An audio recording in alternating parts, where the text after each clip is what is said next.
Olá, meu amigo. Olá, minha amiga. Deus abençoe a todos. É um prazer mais uma vez estar aqui para poder compartilhar a palavra do Senhor. Eu quero refletir na palavra de Deus neste momento, meditar nas Escrituras Sagradas e convido você a meditar nas Escrituras Sagradas junto comigo.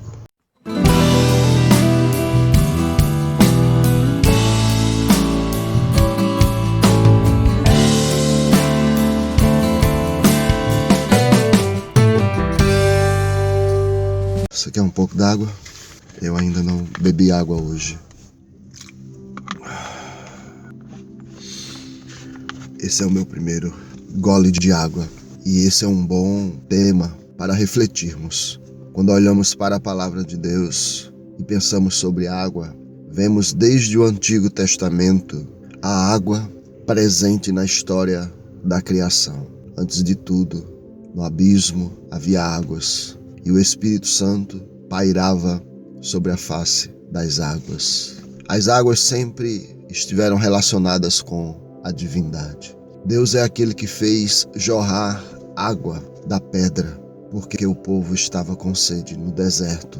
Moisés feriu a pedra com o cajado, quando Deus disse para ele tocar na pedra. Ele feriu a pedra porque, na verdade, a pedra angular e a água apontam para uma só realidade. Apontam para algo sublime e excelente. Apontam para a divindade. Estas realidades do Antigo Testamento, que eram sombra das coisas que haviam de vir, elas apontam para a realidade completa, para a plenitude de toda a divindade. O Senhor, ou o Filho, o Verbo encarnado, o Logos, palavra encarnada, o unigênito de Deus, que absorve em si todas as promessas, que absorve em si toda a plenitude da divindade. Ele é a imagem do Deus invisível. E ele é aquele que diz ser a água da vida. Ele diz ainda mais que se nós bebermos da água da vida,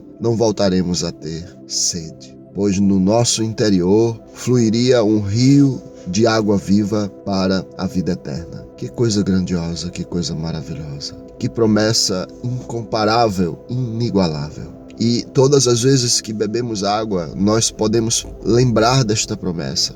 Nós podemos lembrar desta realidade. Nós podemos perceber que tão real quanto é a água que eu bebi, é real a água da divindade. Porque ela existe antes mesmo de nós existirmos. Antes mesmo do mundo ser criado, a água já estava lá. E o Espírito Santo pairava sobre a face das águas. Ele era a glória das águas. As águas poderiam ser o próprio Jesus Cristo, pois ele é a água da vida. Ele é então aquele que proporciona a vida. Sem ele não há vida. Ele mesmo diz: eu sou o caminho, a verdade e a vida. E muitos esquecem de trabalhar este terceiro ponto, a vida. Não há vida sem Jesus. Tudo que foi criado por meio dele. E tudo que foi criado para a sua glória. Foi criado para manifestar a sua glória. E foi criado para viver em intimidade com ele, em comunhão com ele. Mas somente aqueles que confiassem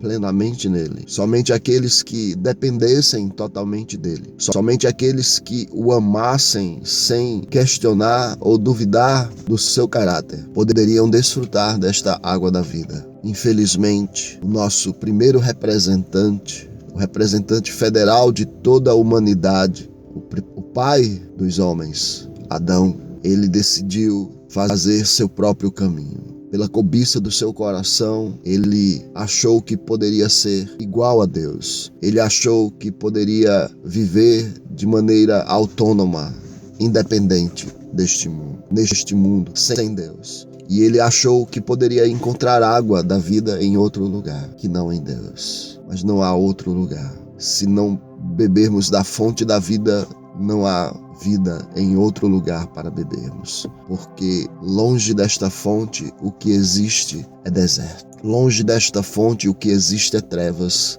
A experiência nos mostra isso. A experiência de Adão nos mostra isso. A experiência de Davi nos mostra isso.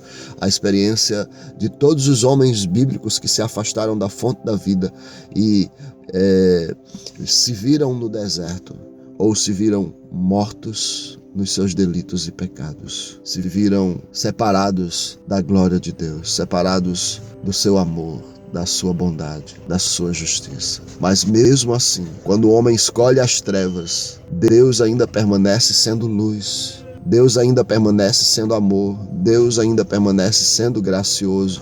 Deus ainda permanece sendo bondoso. E Ele então, de graça, oferece a água para quem quiser beber da água da vida. Ele diz: quem quiser, venha e beba. Beba de graça da água da fonte da vida. E então estes poderão experimentar a vida em seu interior e terão o prazer de compartilhar a vida do seu interior, Cristo em vós, esperança da glória. A vida do seu interior compartilhada para com os que estão sedentos no mundo. Que Deus lhe abençoe e Ele faça de você uma fonte a jorrar para a vida eterna e que aqueles que estão ao seu redor sejam também saciados, seus lábios sejam molhados pela água da vida que jorra dos seus lábios. Deus te abençoe, meu querido. Fique em paz, tenha um bom dia na presença do Senhor. Amém.